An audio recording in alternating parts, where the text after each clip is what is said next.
Welcome to SpendLogic. This short tutorial will tell you the basic steps you need to know to write a historical price analysis report. For step-by-step guidance on other price analysis methods, please see our other video tutorials available at spendlogic.com/help. Before watching this video, you'll want to make sure that you're already familiar with how to create a new report, which is covered in a separate video because we pick up where that tutorial left off. Let's get started. Here we have a purchase order with multiple parts. We know it's a purchase order because of our header, which shows PO and does not have a red Return to PO button. I'm going to click Edit next to the part that indicates Historical in the type column. This opens the Parts Report screen. Again, we know we're in the Parts screen because our header has a price analysis method as well as a Return to PO button. Notice that the screen opened to the Historical Pricing Details screen, which is the second step in the left-hand navigation. The first screen, Procurement Details, was automatically filled in when the PO was created. Therefore, SpendLogic skips over it in this step, but you could always go back and review. Notice that there are little green eyeballs located throughout the screen. These indicate that additional help is available.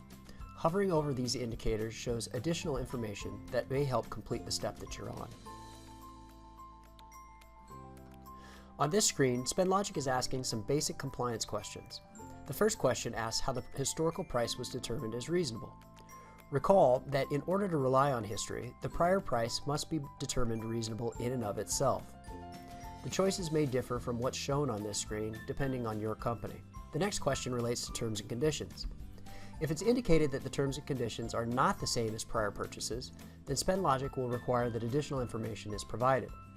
Use this space to help the reader understand that the changes in terms and conditions have no impact on price, or explain that impacts are taken into consideration in the complexity adjustment step. Next, you're required to upload a copy of the previous analysis or competition that was referred to in the first question on this screen. Click Add Files to upload a document. Once your document is uploaded, you're ready to go to the next step. Click Next. The purpose of this screen is to enter details related to the proposed price. Your part number will already be visible since you entered it on the PO Procurement Details screen. However, if you decide that you want to change the part number, you can do that here. This is helpful if you want to copy a report that has a different part number. We'll cover this in another video.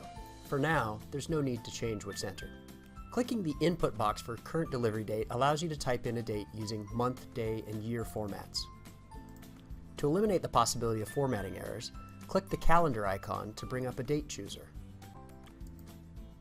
The date you enter in this box should refer to the midpoint of deliveries. This is used for escalation purposes in a later step. If you have only one delivery date, just enter it here. Current quantity and proposed price per unit refer to the quantity and price that were proposed by the supplier. Be sure to enter only the recurring price in price per unit. Non-recurring is handled separately in the next step. If your procurement has non-recurring costs, it needs to be broken out of the per unit price. The purpose of this is to ensure that the system maintains its accuracy. As a simple example, consider a scenario in which 10 widgets are being purchased for the first time. Each widget is $100 for a total of $1,000 in widgets, and there's a non-recurring design charge of another $1,000. The total proposal is therefore $2,000. When you're done with this page, click Next. On this screen, SpendLogic is gathering information about the basis price, otherwise known as the historical price previously paid. This is going to be the basis price of our analysis position, which is currently showing $0, unless of course we chose to copy an existing report in a prior step. Enter the details of the prior purchase order, including quantity and price. The quantity from the prior purchase does not need to match the proposed quantity. We will correct for differences in quantity in a later step. Remember, when you input prior price, be sure to include only recurring costs. Just as on the proposed price details screen, the delivery date enter should be in the month, day, year format. To eliminate the possibility of formatting errors, click the calendar icon to bring up a date chooser. The date you enter in this box should refer to the midpoint of past deliveries. This is used for escalation purposes in a later step. If you had only one delivery, enter it here. In this case, I'm going to enter October 1st, 2017 as my prior delivery date. Total units produced to date is used in applying an improvement or learning curve in a later step. If you're unsure or don't have this information, you can leave it blank. However, if you do know the total number of units that this supplier has produced, you can enter it here. Remember, this refers to the total units produced by the supplier for all customers and clients, not just for your company. By not including the total units for all customers in this box, your analysis result may be much lower than expected. When this page is complete, click Next. If you indicated that the current and prior purchases are not being delivered in the same month, the next screen you're going to see is Escalation. This screen corrects for differences in timing between historical and current procurements. The basic concept is that $1 yesterday doesn't buy the same amount of goods and services as $1 today. The first question asks whether you want to use separate indices for labor and material. If you have a breakdown of cost elements and therefore know what percent of the purchase each represents, choose Yes. Otherwise, choose No. Next, you're asked to choose an index. These indices are based on Bureau of Labor Statistics, which produces pricing indices by NAICS code, or NAICS code. By choosing the index that most closely relates to the NAICS code of the item you're buying, SpendLogic uses the information entered in previous screens to calculate an escalation factor. This is automatically applied in the analysis value in the upper left part of the screen. Click Next. If there's a difference in quantity between the current and prior purchases, then the next screen you will see is for quantity correction. If quantities are equal, this screen is not needed and therefore will not be available to you. This screen corrects for differences in quantity. You'll notice in the header that SpendLogic notes whether a price increase or decrease is expected. The basic logic is that if you're buying more items this time than last time, you should be receiving a discount. If fewer items are being purchased now, then a price increase would be expected. The first item asks whether an adjustment to price due to quantity differences is required. If you have some reason to believe that a price difference should not be required, choose No and explain it in the text box. Typically, an adjustment will be required and you'll be choosing Yes. After choosing Yes, a drop-down list is shown. I'll go through each of the items in this list now. The first option shows that the prior proposed price, which is what we entered as the basis price, included pricing for the current quantity. This is useful if the prior quote included the quantity that you wish to buy today. If that's the case, enter the price for this quantity from the prior quote. SpendLogic will calculate and apply a correction factor for you. The second option is appropriate if you have known prices for multiple quantities. By choosing this item, you're asked to provide an explanation of where the data is coming from. If you choose either of the last two items, similar or previous, you'll be asked to provide additional information. Continue down and enter the appropriate start and end units for the related price. For instance, if you know the price for quantity 2 through 5, quantity start would be 2, quantity end would be 5, and the known price for those quantities would be entered here. If you instead know pricing for individual quantities, then the numbers in start and end would be the same. For instance, if you know the quantity of 2, quantity start would be 2 and quantity end would be 2. You will need at least 3 points to make this function work. However, you can always add more. In fact, the more points you add, the more reliable your final calculations will be. I'll go ahead and fill in some information on this page now. Once you fill in the page, you'll see a graph. This is the regression that plots the proposed price along with the data points known. Take a minute to review your graph and make sure that it makes sense.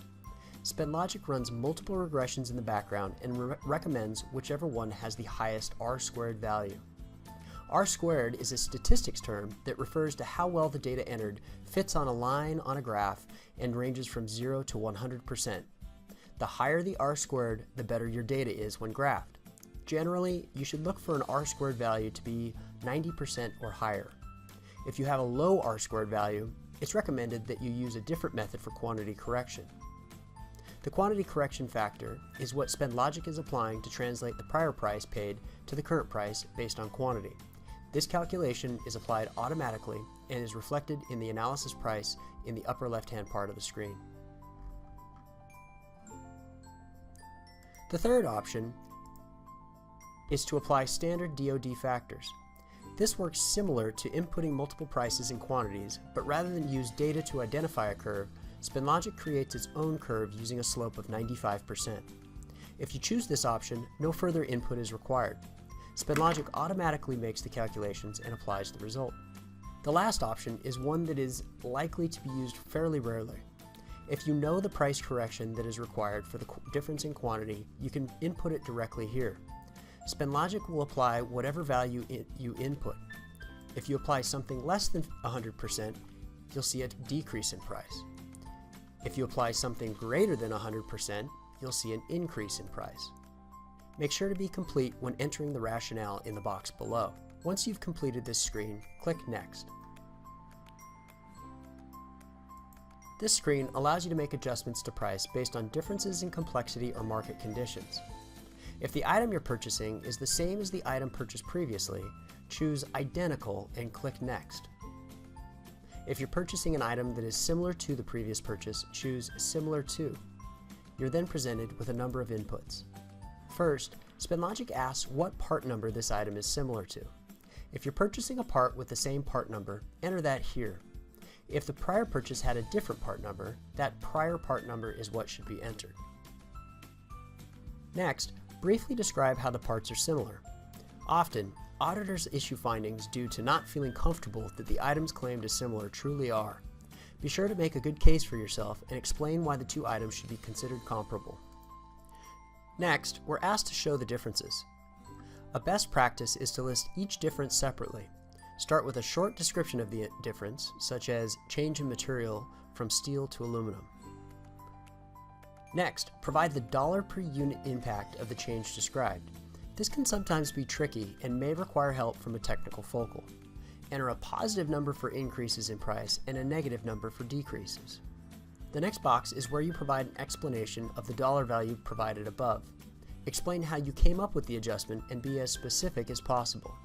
This is an area of high risk in audits. At the bottom, you're also provided an opportunity to upload supporting documentation. Include anything that helps support either the comparison of these items or the basis for differences in cost. If you used a technical evaluator, it's a good practice to include documentation of tech eval inputs here. Scrolling down to the bottom of the page, you see there's a box that shows total adjustments and adjustment as a percent of basis. Total adjustments is a sum of all of the values entered above. In this case, I had one adjustment and it was $50. Adjustment as a percent of basis divides the sum of the adjustments, $50, by the basis price per unit. This value is an indicator of the magnitude of the difference. If this number is greater than 20 to 25%, this may face additional scrutiny in an audit, so make sure the rationale entered on this page is strong. When you're done with this page, click Next. This is our risk check screen. As with all methods, if you see a lot of red flags on this screen, it means that your report is likely to be scrutinized. Try to minimize the number of risk checks. For those that can't be removed, make sure your explanations are complete. Click Next when you're done with this page. This takes us to the final summary. We can review the entries and download the PO price analysis report, which includes all the parts on our PO. This concludes our video. Thanks for watching. If you have any questions on this or any other feature in SpendLogic, you can visit spendlogic.com/help or email us at help@spendlogic.com. Be sure to check out our other video tutorials at spendlogic.com/help.